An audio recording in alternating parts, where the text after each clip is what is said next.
जय अम्बे गौरी मैया, जय श्यामा गौरी, तुमको निस दिन ध्याव हरे ब्रह्मा शिवरी। जय अम्बे गौरी। ओम ऐं ह्लीं क्लीं कुष्माण्डाय नमः। सुरासम्पूर्णकलशं रुद्रलुप्तमेव च दधाना हस्तप्रज्ञायां कुष्माण्डाय शुभदास्तु मे।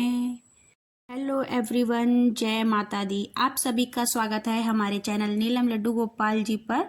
तो आइए हम जानते हैं माता कुष्मांडा कौन थी और इनकी पावन कथा क्या है। तो नवरात्र के चौथे दिन माता कुष्मांडा के रूप में पूजा जाता है। इनकी मंद हल्की हंसी के द्वारा अंडज यानी ब्रह्मांड को उत्पन्न करने के कारण इस देवी को कुष्मांडा नाम से अभिहित किया गया। जब सृष्टि नहीं थी, चारों तरफ अंधकार ही अंधकार था, तब इसी देवी ने अपने हास्य से ब्रह्मांड की रचना की थी। इसीलिए इसे सृष्टि का आदि स्वरूपा या आदि शक्ति कहा गया है। इस देवी की 8 भुजाएं हैं, इसीलिए अष्टभुजा कहलाई। इनके 7 हाथों में क्रमशः कमंडल, धनुष, बाण, कमल, पुष्प, अमृतपूर्ण कलश, चक्र तथा गदा है। 8वें हाथ में सभी सिद्धियों और निधियों को देने वाली जप की माला है।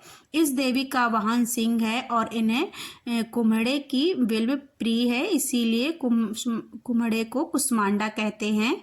इसीलिए इस देवी को कुष्मांडा कहा जाता है। इस देवी का वास सूर्य मंडल के भीतर लोक में माना जाता है। सूर्य लोक में रहने की शक्ति क्षमता केवल इन्हीं में है, इसीलिए इनके शरीर की कांति और प्रभा सूर्य की भांति दीप्तिमान है। इनके ही तेज से 10 दिशाएं अवलौकिक हैं। ब्रह्मांड की सभी वस्तुओं और प्राणियों में इन्हीं का तेज व्याप्त है।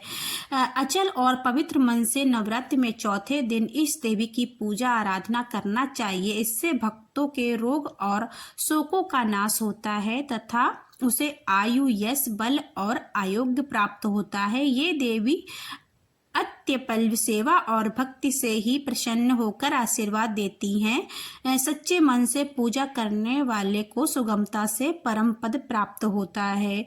विधि विधान से पूजा करने पर भक्त को कम समय में ही कृपा का सूक्ष्म भाव अनुभव होने लगता है। ये देवी आधियों व्याधियों से मुक्त करती है और उसे सुख, समृद्धि और उन्नति प्रदान करती है।